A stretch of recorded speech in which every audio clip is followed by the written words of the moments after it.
Hey guys, welcome back. First YouTube video as far as strategic content that I've made in some time, so I'm happy to bring it to you.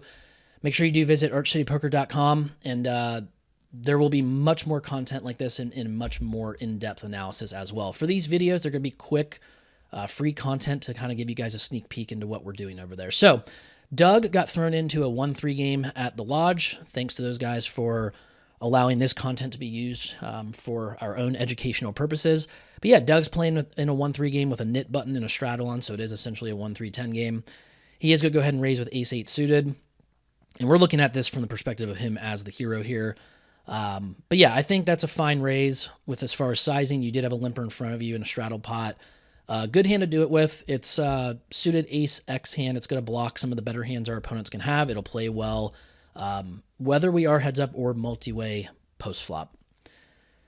So we're going to get a call from the straddle, call from the player behind us in the cutoff, and then the limper as well. So we do have a 4-way pot with 145 in the pot. See a monotone queen 10-7 texture. So we're very likely to get checked to here. If we do get led into in a multi-way field, it tends to almost always be top pair or better. You can either make exploitive folds, or if you believe that your opponent is capped to one pair, you can attack that with relentless raises. We talk about that a lot over at Arch City Poker. But I do believe that Doug is going to be checked to twice here. And some thoughts that we are going to have in mind if we're going to be potentially considering bluffing in spots like this. I would say this hand is getting a little bit ambitious, guys. I know that Doug blocks some ace-queen. He has some backdoor gutters in the form of, obviously, the hearts and the backdoor straight draws.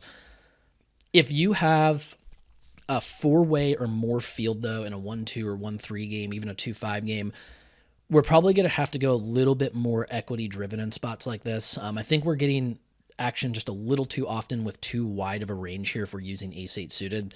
So obviously your nut gutters, like your ace-jack, open-ender, king-jack, jack-9 suited, I think those are decent candidates. Another very underrated candidate in multi-way fields where you guys assume that you honestly have too much showdown value. Like, let's say you have a hand like 10-9 suited. That's a hand that if you're heads up, it has a lot of showdown value. You probably want to keep the pot smaller, make sure you get to showdown as cheap as possible. Maybe you can sneak in a value bet or even two, depending on your image. But when you're multi-way, it's much harder for a 10 to be good at showdown when you're 4 ways like this. So I use it more as like a semi-bluff kind of blocking hand. It's more like a PLO concept where if we have 10-9, we block combinations of 2 pairs in middle set, the most important combinations that we could possibly be blocking in a multi-way pot like this. So yes, if one of your opponents has a queen, then you're not likely getting them to fold that often by the river. But if your opponents have a lot of equity, in the form of maybe pocket jacks are in there, maybe they have a hand like 8-7 suited that has decent equity against 10-9, it would be a nice win to start using that 10, that kind of weaker 10 as like a blocker instead of trying to get it to showdown. Now, if you have a hand like ace-10 or king-10 that has a little bit more possibility as a better showdown candidate, it also turns more solid 2 pairs than 10-9 if you did obviously turn an ace or a king. So that's something to keep in mind, using more of these pairs, especially the 7. Like, you would block perhaps some weirder 2 pairs, but you do block very common bottom set types of hands. If you had a hand like 7-6 suited, 8-7 suited, it's not the worst candidate to start bluffing with here, especially if you had backdoor suit with it as well. So Doug does block some continues. It's not the worst hand to obviously choose. If he does go ahead and in fact choose to bet here. Now, he is going to bet, and he chooses a sizing that I quite candidly love. These multi-way pots, the small sizings are going to generate an incredible amount of leverage. Meaning, when Doug bets here, imagine that you're in the cutoff and you're this player poker monkey. Facing 45 or third pot is really, honestly, no different than facing like 2/3 or 3/4 or something more standard or in the box that you guys are used to. Because not only do you still have to worry about Doug's range, but you still have to worry about the 2 players left to act behind you. So in multi-way situations, a big mistake that you guys are making is betting way too large, and honestly with probably a pretty unbalanced range. Like, a lot of you, if you have like ace-queen and Doug spot, you're betting at least 75 into 150. Some of you are betting 100. Some of you are terrified of what could possibly come on the turn and river, and you're betting pot. That really is only playing into our opponent's hands. It's allowing them to mathematically not have to defend as often. They really correctly get to play just mostly the top of their range against your range. And so, yeah, even if we had top set or middle set, and if we felt we had a really sticky opponent that is just not going to fold any pair to a pot size bet, yes, by all means, exploitively, you can go large. We talk about that kind of very thing over at Arch City Poker. But in general, to keep things a little bit more balanced, to keep yourself from burning money in these spots, to keep your bluffs much cheaper, to make your more of your range much more competitive against more of your opponent's range, you want to start using more of these small sizings in these multi-way fields. So Doug does a great job here, in my opinion, of, yes, choosing a combo that might be a little ambitious to start bluffing with, but it does have some potential. It does block some stuff that would continue, but I love that he's used this sizing starting out. The other kind of byproduct of using a small sizing here, if he just gets called in a multi-way field for a small sizing like this, it's very likely that his opponent is very straightforward and very capped. You are looking at a queen at best. A lot of times you're looking at just some draws, maybe a hand like ace 10 or king 10 is in there. With that exact, probably accurate info that Doug has, he can take that heads up moving forward and play perfect poker on future streets. And I talk about this a ton, guys. In a lot of the live stream hand analysis that I illustrate on the site over at Arch City Poker, I talk about this very concept of using these small sizings, whether we are heads up or multi-way. Heads up, there is room to have more larger sizings, but there are still boards that we use a lot of small sizings on. And when your opponents react pretty straightforward with calls to the small sizings, it allows us to get hyper aggressive on turns and rivers with a lot of our barrels. So I like that Doug uses the small sizing here. Obviously, Poker Monkey's going to fold his air, I believe he does. Josh is going to call here with the open ender. Now, I know we're looking at this from Doug's perspective.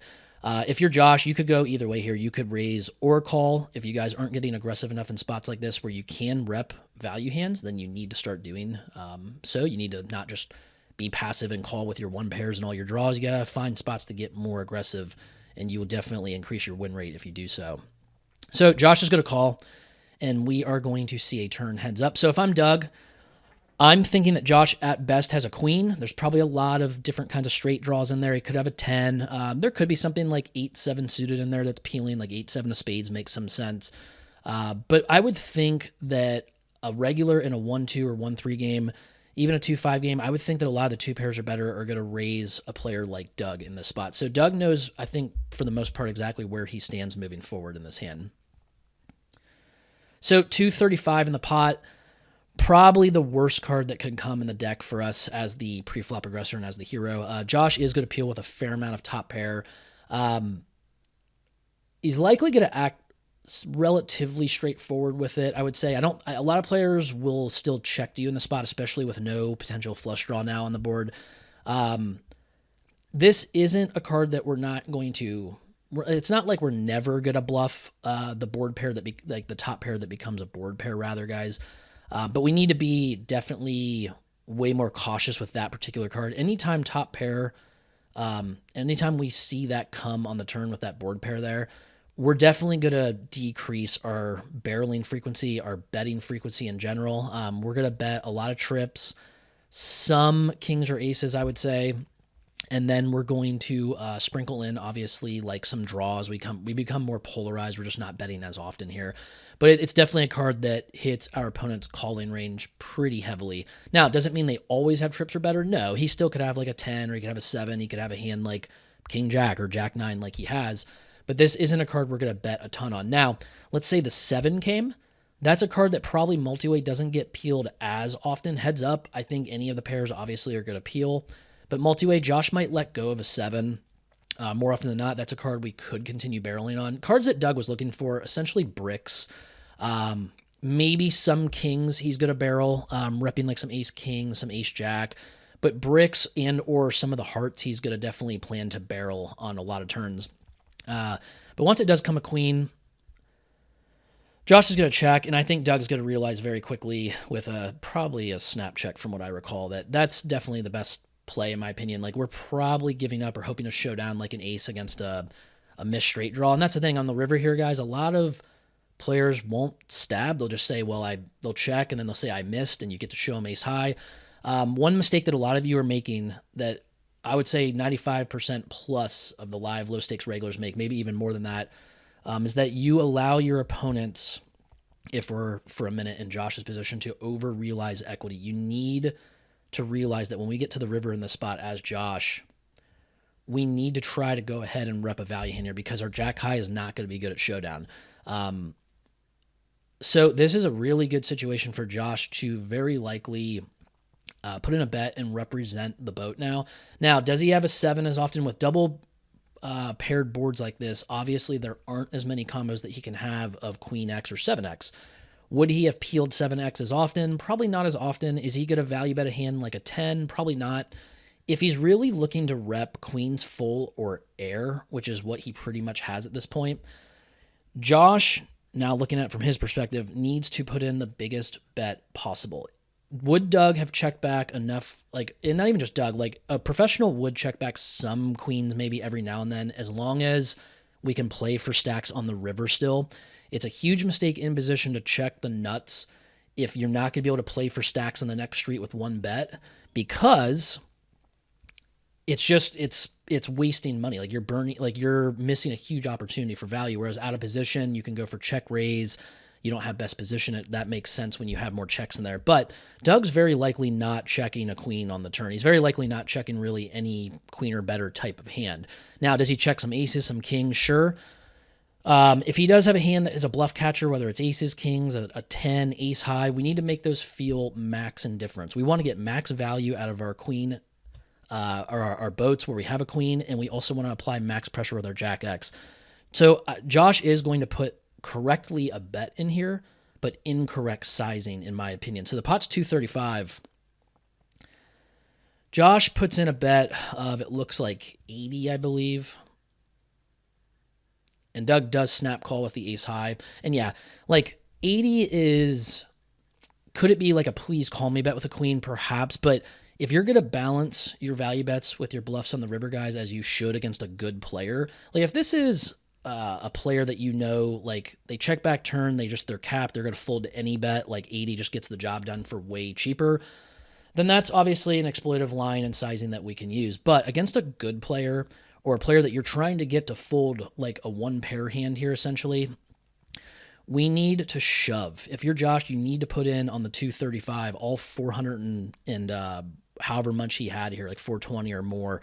You need to put 2x or more in at that point. And I know that's something that might be foreign to you guys. It might make you nervous to do that, but you need to understand that if you're going to become a better player and increase your win rate, you need to find more plays like this. So with this jack 9, okay with calling on the flop, but once we get checked through in the turn and we have the opportunity to very credibly rep a boat, Josh in a 1-3 game needs to put in as much as he can, because most players do not put in 2x all-ins and have even close to enough bluffs to be balanced. So if you look like you're super value heavy at that point, you can get hands like aces or kings or ace 10 or, of course, ace high to fold in that spot. So I think Doug played it well as far as a little ambitious to decide to actually bet flop. But once he bets small and he gets it checked through on the turn, and then Josh just bets small on the river, Doug can pick off a lot of those kind of cheap bluffs that Josh is trying to get through with his missed straight draws. So Josh played it. I mean, pre-flop's very debatable. It's very wide with the straddle, but I get it. Flop, perfect. I mean, he can mix call or raise. I think you guys are calling too much in that spot. Turn, no real reason to lead a lot here. I think there can be leads. That's something that we would get into more in depth over at the training site, archcitypoker.com. But on the river, that's a spot where you guys need to overbet jam and rep boats or air and put Doug in a position of max indifference. So if you guys have any questions or comments, let me know, obviously, down in the comment section. Make sure to subscribe and like the video. Visit Arch City Poker for more in-depth analysis like this. And look forward to seeing you guys in the next video here on the channel. Thanks.